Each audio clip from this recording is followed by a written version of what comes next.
Text করতো হোয়াটসঅ্যাপে, সেই টেক্সট গুলো তো এখনো আছে।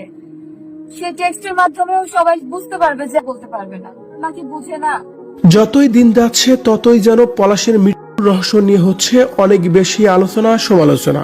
এই বিষয়টি নিয়ে যতই দিন যাচ্ছে ততই বাড়ছে যেন ধোঁয়াশা। এদিকে পলাশের ঘটনায় নতুন করে নাম উঠে এসেছে পলাশের মেজ ভাবি পাপিয়া সেন সাহা। সুস্মিতার পারিবারিক কলহের জেরের মধ্যে পাপিয়ার কতটা হাত রয়েছে এবং সে কি করেছে আর না করেছে সেই সব বিষয় নিয়ে এবার মুখ খুলেছে পলাশের স্ত্রী সুস্মিতা। পলাশ ও পাপিয়ার ঘটনা নিয়ে কি বলছে তাহলে এবার সুস্মিতা।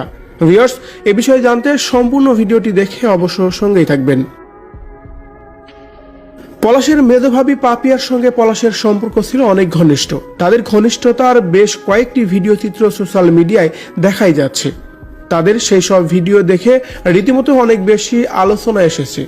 যদিও আলোচনায় আনার মতো তেমন কোনো ঘটনায় দেখা যাচ্ছে না ভিডিওতে, তবে পলাশের ঘটনায় পাপিয়াকে সবচেয়ে বেশি দোষী মনে করা হচ্ছে।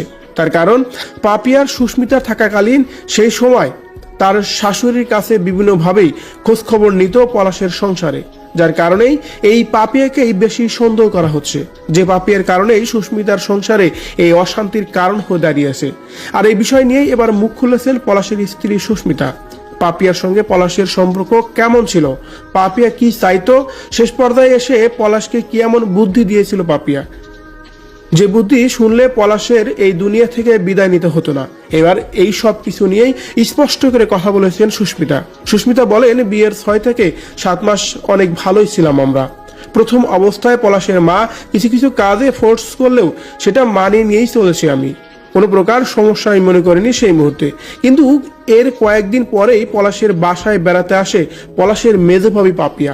পাপিয়া বাসা থেকে চলে যাওয়ার পর তার কয়েকদিন থেকেই তার শাশুড়ি আচার ব্যবহার যেন সবকিছুই পাল্টে যায়। তারপর থেকেই বিভিন্ন কায়দায় সুস্মিতাকে সহ্য করতে পারত না যেন পলাশের মা। শেষ পর্যায়ে এসে শাশুড়ির হাতে মারধরের পর্যন্ত শিকার হয়েছে সুস্মিতা। আমাকে ওর মা প্রায় প্রায় মারধর করতো, ও সেটা ঠেকাতো না। তার কারণ সে সময় শাশুড়ি চাইতো একটাই কথা, তার হলো সুস্মিতা যেন এই বাড়িতে না থাকে। সুস্মিতাকে ডিভোর্স দিয়ে পলাশকে নতুন করে অন্য জায়গায় বিয়ে করাবে পলাশের মা। আর এই ঘটনার পর টানা 2টা বছর যেন এভাবেই কেটেছে পলাশ ও সুস্মিতার সংসার। বিভিন্ন সময় বিভিন্নভাবে শাশুড়ি অমানবিক কাজ সহ্য করতে হয়েছে সুস্মিতাকে। তবে এদিকে জানা যায় সুস্মিতার সংসারেও অনেকভাবেই নাক গলিয়েছে পলাশের মেজ ভাবি পাপিয়া সেন।